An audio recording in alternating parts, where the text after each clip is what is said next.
To fa wannan shi ake cewa turka-turka ko kuma mu ce tsilla-tsilla. A yanzu nan Allah ya tona asirin wasu manya-manyan jarumai matan Kannywood wato Hadiza Gabon da kuma Momi Gombe wanda mutane da yawa sun dora musu karan tsana ko kuma wato suna zargin su akan wasu abubuwa wanda ba su da hujja ko kuma suna da hujja akan haka. Sai dai hujjoji sun tabbatar da cewa wayannan mata ana zargin su da wasu munanan abubuwa wanda kuma sun tabbatar ko an tabbatar da cewa tabbas suna aikatawa.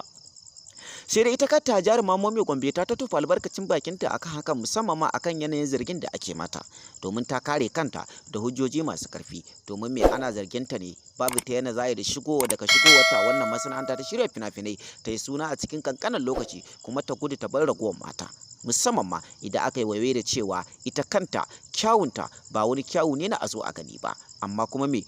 ta wuce jarumai da yawa musamman ma bangaren mata sannan kuma bugu da ƙari ita fa bazawara ce ba wai budurwa ba ta haka babu ta yana za a yi ta wuce 'yan mata waɗanda ba su taɓa aure ba wannan abu ya yi matuƙar ɗaga hankalin mutane.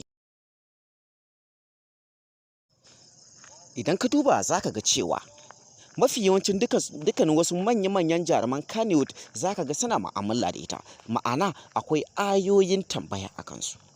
Idan ka duba Garzali Miko yana mu'amala da ita idan ka duba a ɓangaren mawaƙa kenan Garzali Miko yana mu'amala da ita Hamis Breaker yana mu'amala da ita Auta MG Boy yana mu'amala da ita Auta Waziri yana mu'amala da ita Ado Gwanja yana mu'amala da ita wa'annan mawaƙa su ne wa'anda suke tasowa wanda kuma aka san su in ka duba za ka ga cewa dudunsu suna mu'amala da ita a takaice dai akwai wani ɓoyayyen al'amari tsakaninsu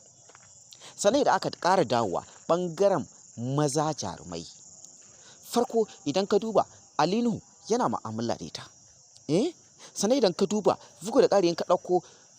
Adam A Zango yana mu'amala da ita Sadiq Sani Sadiq yana mu'amala da ita Ravi Rakadawa yana mu'amala da ita Tashir Fage yana mu'amala da ita wa'annan su ne kaɗan daga cikin jaruman da aka ebo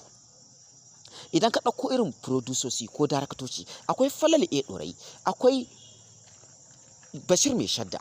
akwai su da yawa waɗanda suna mu'amala da ita wanda kuma mutane da yawa suna mamaki akan haka sai dai ta fito fili ta kare kanta akan hujjoji masu ƙarfi wanda kuma ya tabbatar da cewa tabbas tana da gaskiya kuma tana da hujja akan mutum mai ilimi domin ta kare kanta kan cewa wannan ɗaukaka ce daga Allah kuma ita kanta bata san me yasa take da ɗumbin masoya a ɓangaren jarumai da kuma mawaƙa har ma da wato 'yan fim ba kuma har da daraktoci har ma da kuma masoya a waje ba. Sai dai akwai wato masu challenging ɗinta wanda akwai wanda suka faffaɗa mata kalamai marasa daɗi a cikin jarumai mata inda a yanzu za mu bayyana muku sunayen matan da suka nuna mata rashin yadda ɓaro-ɓaro wato ba kunya ba tsoron Allah. Sai dai kafin nan ina sababbin mawaƙa waɗanda suke so za mu buɗe musu sabon YouTube channel domin su ma su dinga ɗora sababbin waƙoƙinsu a YouTube channel domin a san su su ma su zama celebrities sannan ina 'yan kasuwa wanda suke sha'awa za mu tallata musu hajojinsu a faɗin duniya ku sani cewa domin tallata muku hajojinku ku kanku za ku iya ɗaukar nambar mu ku kira mu kai tsaye ko kuma ku bibiye mu ta WhatsApp. Sannan bugu da ƙari ba mu tsaya a nan ba ina waɗanda suke sha'awar za su dinga ɗora komedidika ko bidiyoyi na nishaɗi ko kuma wani abu makamanci haka akan YouTube channel ku sani cewa ku kanku domin ku sanu a san ku zama celebrities za ku iya ɗaukar nambar mu ku kira mu kai tsaye ko kuma ku bibiye mu ta WhatsApp har ma waɗanda suke amfani da YouTube channel ya samu matsala domin magance matsalar YouTube ɗinku za ku iya ɗaukar nambar mu ku kira mu kai tsaye ko kuma ku bibiye mu ta WhatsApp ɗin. Ku ci gaba da bibiyar mu, ku yi subscribing, kana ku danna ƙararrawa domin jin sirrikan